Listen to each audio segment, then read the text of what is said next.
안녕하세요. 심플 채널의 내사랑입니다. 오늘은 진아 써미나라 지음의 윤회라는 책의 일부분을 들려드립니다. 심리학자인 진아 써미나라 박사는 몇 년 동안 잠자는 예언가로 많이 알려져 있는 에드가 케이시의 곁에 머물면서 그의 리딩에 대해 연구자의 관점에서 관찰하고 관련된 자료들을 수집, 조사하고 리딩을 받은 사람들의 사례들을 분석했습니다. 이 책에서는 윤회와 카르마라는 주제를 다루고 있습니다.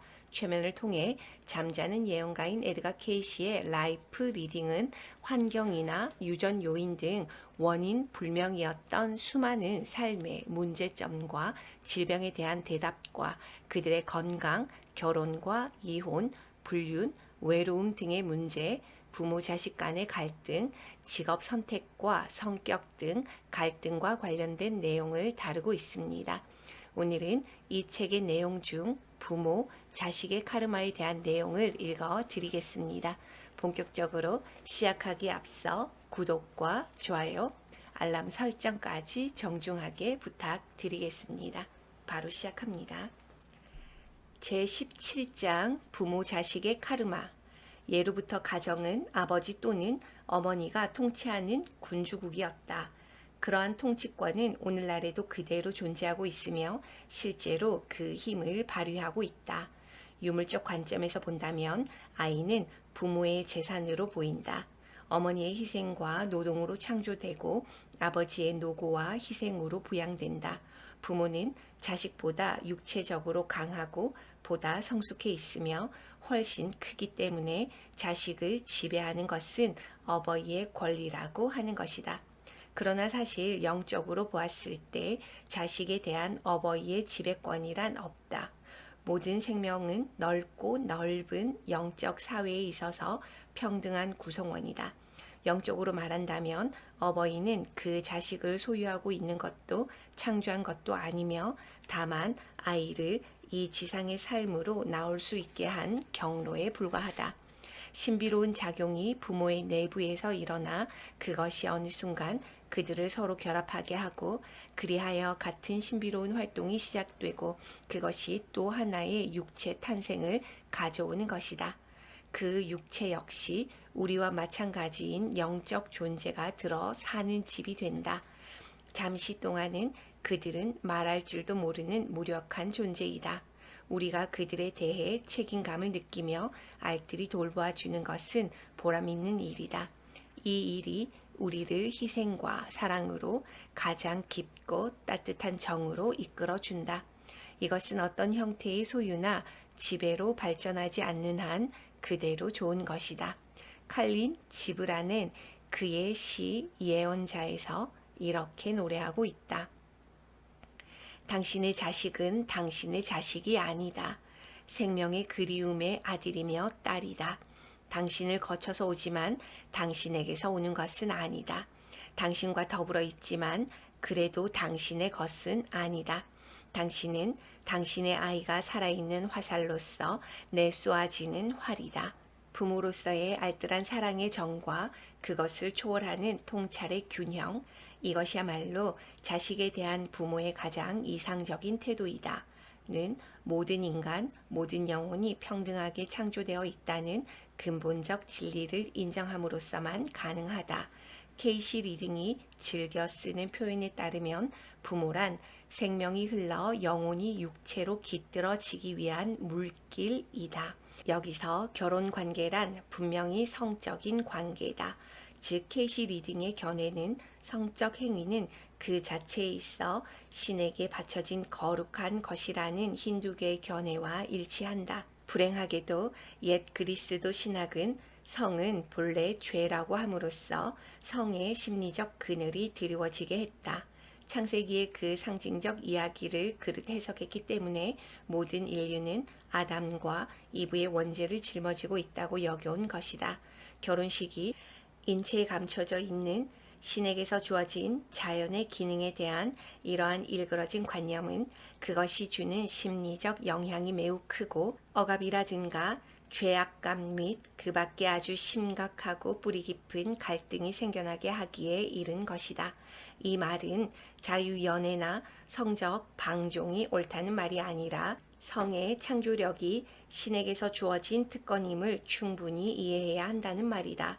더러움 없는 육체적 사랑은 인간이 지상생활에서 갖는 가장 거룩한 경험이다.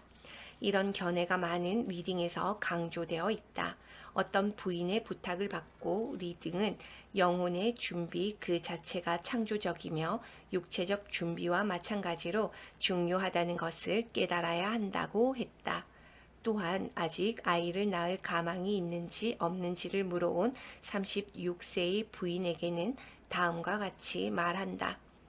당신 자신이 육체적으로, 정신적으로, 영적으로 보다 좋은 물길이 되도록 하시오. 사람은 임신을 그저 육체적인 상태로만 생각하기 일쑤입니다만 한나, 구약 성서에 나오는 예언자 사무엘의 어머니나 마리아가 어떤 식으로 마음의 준비를 했는지를 되새겨 보십시오. 기록에 남아 있는 것도 많이 있지만 알려지지 않는 것도 많이 있습니다. 그러나 거기에는 길고 긴 준비가 있었던 것입니다. 또 다른 리딩에서는 다음과 같이 말했다. 인간에게는 조물주가 그 창조를 인간에게 보이기 위해 그 경로가 될 기회가 성교로서 주어져 있습니다. 그러므로 그 경로를 통하여 들어오는 새로운 생명의 성격 일부분은 부모의 마음 상태에 따라 결정되니 그 기회를 대할 때의 당신의 태도와 상대방의 태도에 조심해야 합니다. 또한 리딩의 말들에 따라 밝혀진 것은 부모와 자식의 관계는 어떤 것이든 우연한 관계로 볼 수가 없다는 것이다. 대개 어떤 경우에나 부모의 한쪽 또는 양쪽의 전생으로부터의 인연이 있다. 이런 전생의 관계가 부모 어느 쪽에 대해서도 없는 경우는 별로 없는데 때로는 그 가정적 상황이 태어나는 아이의 심리적인 요구에 맞는 환경을 제공. 아주 짙은 애정의 끈으로 이어져 있는 어떤 어머니와 아들은 전생에서도 모자간이었다. 마찬가지로 아주 다정한 아버지와 아들은 전생에서 형제간이었다. 사이가 별로 좋지 않은 어머니와 딸은 전생에서 아무 관계도 없었다. 딸이 어머니에 대해 매우 냉담한 어떤 모녀는 전생에서 아주 사이가 나쁜 자매간이었다. 당신들은 그 당시 싸움을 했고 아직 화해한 상태가 아닙니다. 리딩은 말해주고 있다. 아버지와 딸이 전생에서 부부였던 예도 있다. 사이가 나쁠 뿐만 아니라 서로 적의를 품고 있는 어머니와 딸은 전생에서 한 남자를 놓고 대결한 사이였다. 아들이 어머니를 지배하려 하는 경향이 있는 어떤 어머니와 아들은 전생에서는 그 관계가 반대로 아버지와 딸 사이였음이 판명되었다. 이런 경우들은 자식이 부모에게 끌리는 데에는 여러 가지 원리가 작용하고 있음을 암시해준다. 그러나 아주 능숙한 인형극에서는 인형을 조종하는 실이 보이지 않는 것처럼 그 원리는 대부분 가려져 보이지 않는다. KC 파일은 시사해 주는 바가 매우 크지만 그것을 순수하게 체계적인 법칙으로 발전시킬 만큼 상세한 사실을 제공해 주지 못한다. 서로 좋아하는 사람끼리 서로 끌어당기는 것은 사실이지만 반면에 여러 가지 카르마의 원인 때문에 과거에 서로 적대 관계에 있었거나 또는 기질적으로 반대였던 사람들이 끌리는 경우도 많이 있다. 기질적인 차이가 두드러지게 나타나는 한 예는 5세 때 리딩을 받은 다음의 소년에서 볼 수 있다. 그의 성격은 이기적이고 이 아이는 전생에서 동력으로서의 증기 연구에 몰두했었다. 전 전생에서는 화학 폭발물을 연구했고 그 전의 삶에서는 기계에 열중했으며 또 그 전에 아틀란티스 시대에는 전기 기술자였다. 이렇게 4번의 전생에서 순수 과학에 열중했던 것은 슈프랑거가 말하는 가치의 지속을 증명하는 좋은 예이다. 이것은 분명히 이론형이다. 그러나 그는 이론적 가치 쪽으로 너무 기울어졌기 때문에 그와 마찬가지로 정당한 사랑과 아름다움과 조화라는 삶의 가치는 희생되어 버렸다. 남들에 대한 그의 태도가 초연하고 냉담한 것은 그 때문이었다. 리딩은 그에게 아직도 전기나 기계, 그 밖의 기술적인 일을 한다면 가장 성공할 것이라고 했다. 그는 현재 전기 기술자로서 성공하고 있다. 그리고 그 성격은 가정의 환경 때문에 얼마간 변화하기는 했지만 대체로 그 배경에서 기대되는 것 같은 특성을 나타내 보이고 있다. 만약 좋아하는 것끼리 서로 끌어당긴다면 그는 과학적인 환경, 예컨대 아버지가 기술자이고 어머니가 전에 수학 선생을 하고 있었다는 식의 가정에 태어났을 것이 아닌가 하고 여겨질지도 모른다. 그러나 그의 경우는 그렇지가 않고 비현실적인 이상주의자의 가정에 태어났다. 아버지의 가치관은 분명히 사회적, 종교적이며 어머니는 내성적이었지만 열성적인 남편의 사회봉사 사업에 많은 동조하고 있었다. 소년의 형도 역시 이상주의자이며 삶에서의 주된 관심은 남을 돕는 일이었다. 이 소년이 그런 가정에 태어난 것은 지금까지 살펴본 자료로는 엄밀히 의미에서 카르마의 결과라고는 할 수 없을지 모르지만 그러나 역시 여기에도 어떤 징벌의 원리가 작용하고 있는 것 같다. 바꿔 말하면 한쪽으로 치우친 경향의 교정이다. 이 사람은 자신의 가치관이 편협함을 의식하여 보다 인간적인 가치까지를 포용하려고 그 견해를 확대할 수 있는 환경을 선택한 것이 아닌가 하고 여겨지는 것이다. 결과적으로 이 소년은 인생의 첫째 목적은 남들을 돕는 데 있다고 믿고 있는 사람들과 끊임없이 접촉할 수 있는 환경에 놓였다. 그의 철저한 현실주의는 다른 가족의 지나친 이상주의를 억제하는 데 도움이 되었다. 또한 반대로 가족들의 사고방식은 그에게 그 자신의 가치관 말고도 또 다른 가치가 있다는 것을 끊임없이 상기시켜 주었다.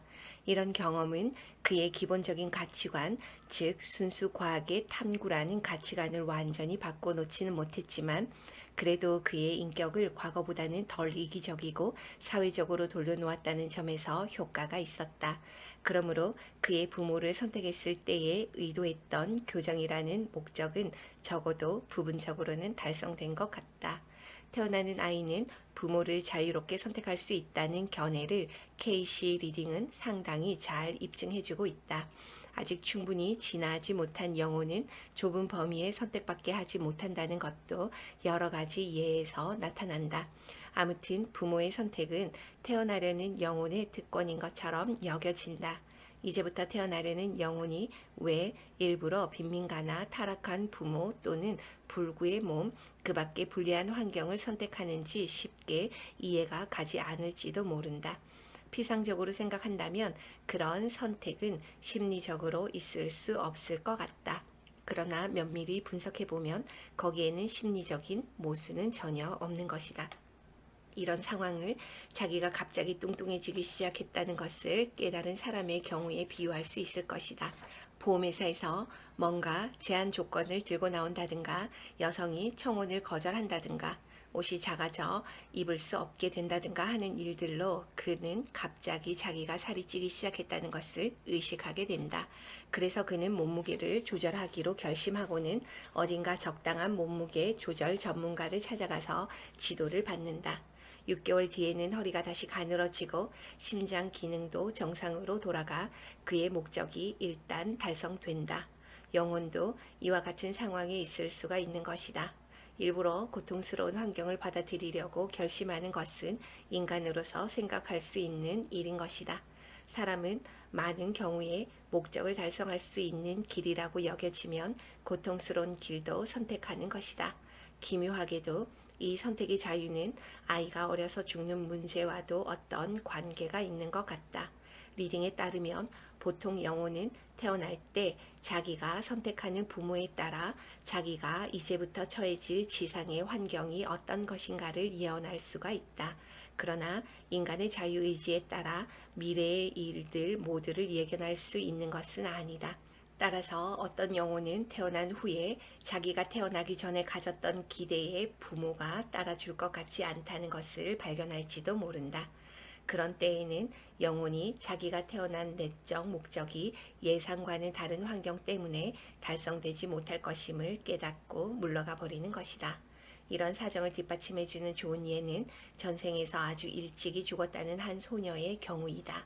그녀가 현생에서 지금의 부모를 선택하여 태어난 것은 주로 어머니에게 끌렸기 때문이다. 그러나 태어나서 얼마 안 되고부터 아버지가 술을 마시기 시작했고 자포자기가 되어 가족들을 학대하기에 이르렀다. 어린 영혼은 실망하여 더 이상 살지 말자고 결심하고 잠시 병들어 앓다가 지상을 떠나 돌아온 것이다. 리딩은 이런 일이 별로 특별한 현상이 아님을 매우 분명하게 지적해준다. 이렇게 본다면 어려서 죽는 경우는 말하자면 영화를 보러 갔다가 그 영화가 기대한 것과는 달리 재미가 없어서 조금 보다가 영화관을 나오고 마는 것과 같다. 어떤 경우에는 위에서 본 예처럼 이런 경위가 부모의 행동에서 비롯되는 것일지도 모른다. 그러나 또 어떤 경우에는 태어나는 영혼의 판단이 잘못되었기 때문일지도 모른다. 때로는 어린아이의 죽음은 부모가 슬픔의 경험을 맛볼 필요가 있기 때문이라고 해석될지도 모른다. 그 아이는 부모가 자신들의 영혼의 성장을 위해 필요한 고통을 경험하는 것을 돕기 위하여 그저 잠시 동안 희생적 정신으로 지상에 나타날 수도 있는 것이다. 19세기 어떤 무명 작가의 소설이 이런 희생적 행위를 주제로 한 것이 있다. 그 이야기에서는 젊은 여성의 아버지가 유물적이고 자기 자랑이 심해서 자기 소유물이나 아이들의 잘생긴 것이 자랑거리이다. 딸은 아버지를 사랑하지만 그의 사고방식을 바로 잡아줄 수가 없다. 그녀는 불의의 재난을 당하여 죽는데 오래지 않아 다시 같은 부모에게서 이번에는 절름발이 아이로 태어난다. 일부러 그런 육체를 가지고 태어난 것은 아버지에 대한 사랑과 그의 마음이 정화될 수 있도록 고뇌를 그에게 주고 싶다는 소원 때문이다. 물론 이것은 순전히 허구의 소설이다. 그러나 이것은 성장을 위해 슬픔을 경험할 필요가 있는 두 인간에게 교육적인 사랑의 봉사를 하고 싶다고 영혼이 원할 때는 어쩌면 실제로 일어날 수도 있는 일임을 암시해 준다. 케이시 리딩을 살펴보면 때로는 이와 같은 일이 실제로 일어난다는 것을 알 수 있다. 한 가지 주목할 점은 이것은 케이시 리딩이 단순히 암시하는 것뿐만 아니라 몇 번씩 분명한 말로 표현하고 있다는 사실이다. 임신의 순간은 영혼이 들어오는 순간과는 일치하지 않는다는 점이다. 리딩은 많은 경우에서 임신 중에 마음가짐이 끌려오는 영혼의 유형을 어느 정도 결정한다고 말하면서 임신 중에는 특히 마음가짐과 생각에 조심하도록 조언해 준다. 다음의 인용은 이런 견해를 잘 나타내고 있다. 질문: 이제부터 몇 달 동안을 저는 어떤 마음가짐으로 지내야 할까요? 대답: 당신이 어떤 아이를 바라고 있는지에 따릅니다. 음악적 재능이 있는 예술적인 아이를 바란다면 음악이나 미술, 아름다움에 대해 생각하십시오.